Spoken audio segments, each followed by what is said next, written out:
Hi, I'm Nan Simonsen. I'm a nationally board certified health and wellness coach. I have been with a lifestyle medical practice now called Blue Zones Health for going on 7 years as their health coach and whole food plant-based culinary trainer. I am thrilled about this experience that I'm having here with you because I got this set from a dear friend for Christmas, and it's a set of spices from around the world. And I pulled it out recently and I wanted to play, and I'm making a chickpea stew.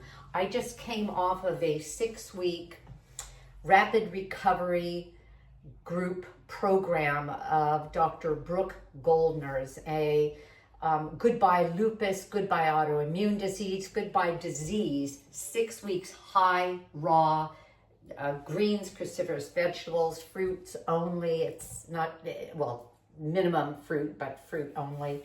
And I have stepped down back to whole food plant-based with some cooked foods, with some legumes and grains, none of that before. And I'm making a stew and I'm just thrilled about it. Well, I'm using, well, could have used any one of these spices because the stew is called Harissa Chickpea Stew. And it would use Harissa spice, which is from North Africa, from a number of areas in the Middle East. And it starts off with a very fiery pepper. I decided to use a little of that, but I decided to go with something called Ras El Hanout, and that means from the top of the shop. It's Middle Eastern, and that means their best spice blend. And this one has, oh gosh, turmeric, paprika, nutmeg, ginger, cumin, coriander, cinnamon, black pepper. It's a combination of a lot of flavors. I also could have gone with tandoori masala. I spent many months in India, both in the north and further south in Mumbai, and I love the masala flavors. They're sweeter. They're more like mace and cinnamon, and what else do they have in here? Cumin and garlic and ginger and bay leaves. But I'm going to leave that for another time. So the first thing I'm going to do, even though the recipe calls for starting off with tablespoons of oil, I don't cook with oil. I use instead broth to saute. And so for that reason, I'm going to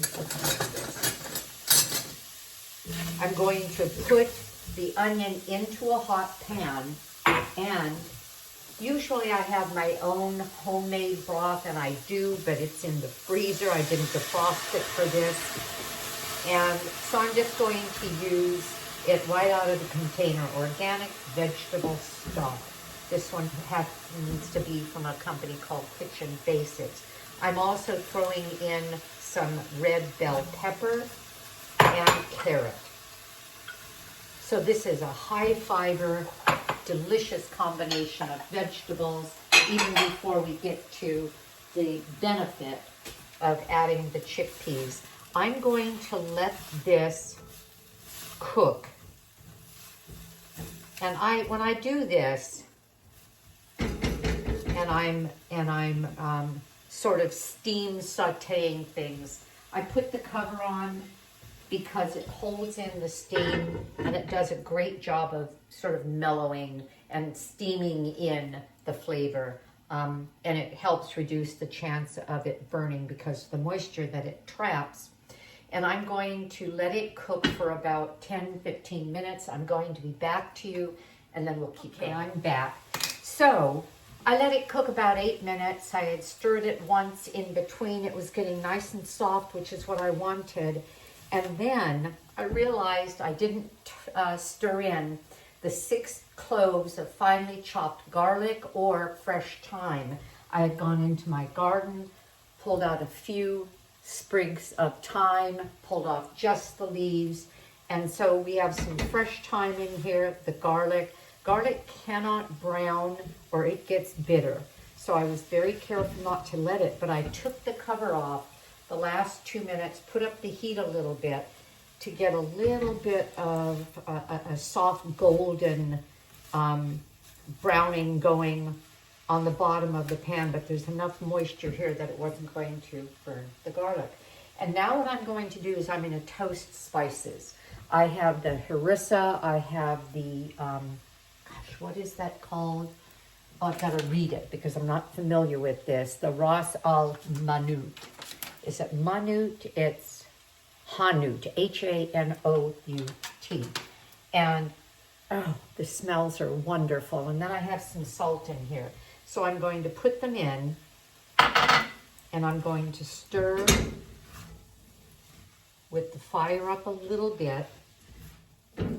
Not trying to brown the vegetables anymore, but I want to get the spices heated and slightly toasted. And you do this a lot in Middle Eastern food, in Indian food, in South Africa, or in African food, the Northern African food like Morocco. I spent time in Morocco too, three weeks there. And oh my gosh, I love the tandoori's and wonderful flavors. Okay, perfect. It just hits you. All right, now I'm going to add some, I could have added 3 chopped tomatoes. I didn't have the big, nice chopped tomatoes. So instead I'm using a can of petite diced tomatoes.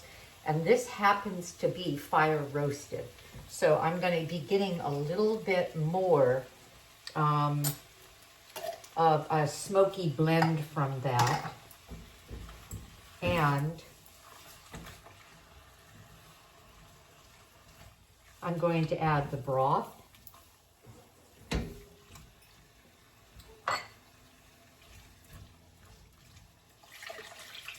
And I'm going to give this a few minutes to cook before I add the last couple of ingredients.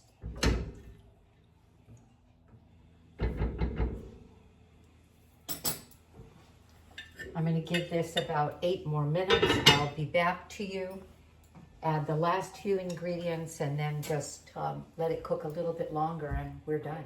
Now, I've allowed the vegetables to cook, the carrots to soften, the green onion, the red bell pepper to soften, and now we're adding the last ingredients, which is the already cooked chickpeas, because these were right out of a can. Actually, they could have been out of a can. 2 cans of chickpeas, which would have been about 3 cups, but instead they were out of my freezer because I make massive amounts of chickpeas that I do in my Instapot and then just freeze them in 1 quart freezer bags so that I have them this easily. I just defrosted them and put them in.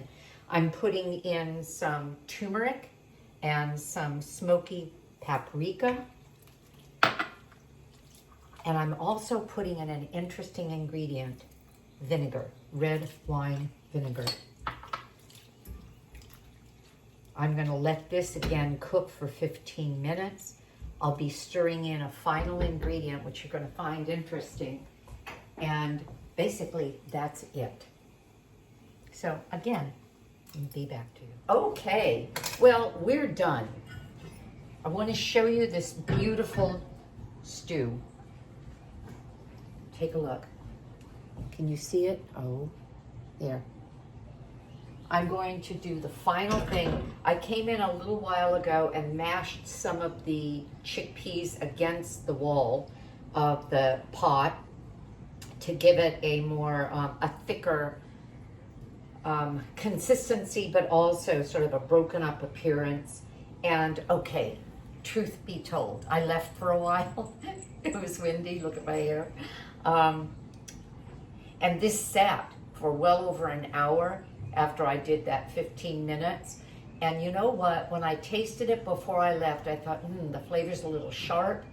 The can of fire roasted tomatoes had chipotle in it, and it gave it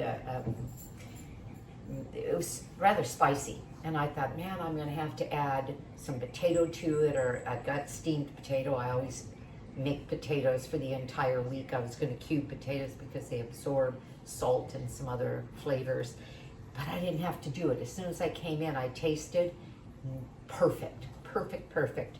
And I have a handful of chopped cilantro here. And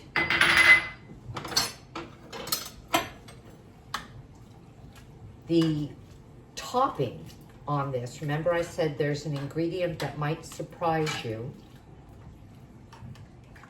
is a yogurt.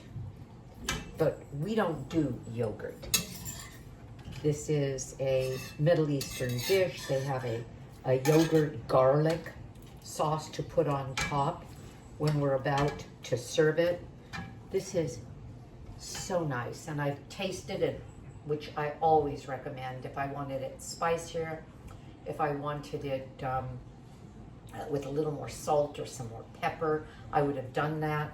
Quite often I'll add a little of tomato anytime I do a bean dish, but we've already done the acid. I added that vinegar early on. And so this is what we're going to do. Oh, let me use this.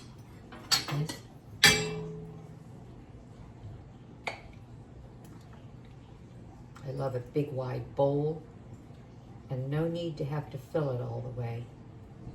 And beautiful broth. And then, I'll put this here and show you the sauce. This is my own homemade soy yogurt that I had while I was on Dr. Goldner's protocol. I didn't have, well, the protocol, as I said, was basically high raw with nothing but greens and a little bit of fruit, no grains, no legumes, meaning no soy at all.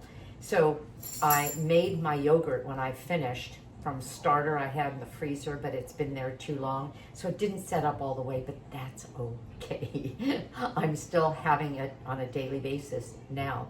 So it's just soy and water with the starter, and then it ferments.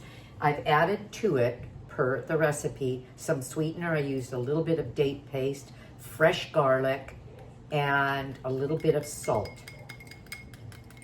I'm going to mix it up and put just a spoonful of it on top. If this were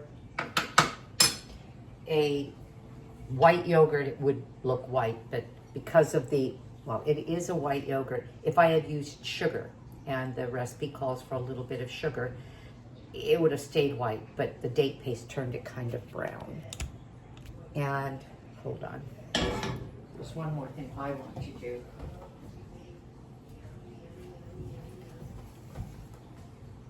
There we go. Just a touch of cilantro. So if you could smell this, you would be looking forward to dinner the way I am. My husband just got home, and we're going to be eating in just a few minutes. So that's it. I hope you learned something. I hope you're inspired to give it a try. And subscribe, give me a thumbs up, let people know that we're around whole food, plant-based, and living with lifestyle as medicine. Did I show you my book? I don't know if I did. I wrote it 4 years ago when I was about to turn 70. I'm 74. This is an acronym. Powerfully is an acronym for 10 lifestyle modalities that have been shown to help us live longer, stronger, and better. I am determined to have another 1, 2, 3 decades ahead of me, and my promise is to teach people all I can about doing the same. Bye. Have a great day. I'm going to.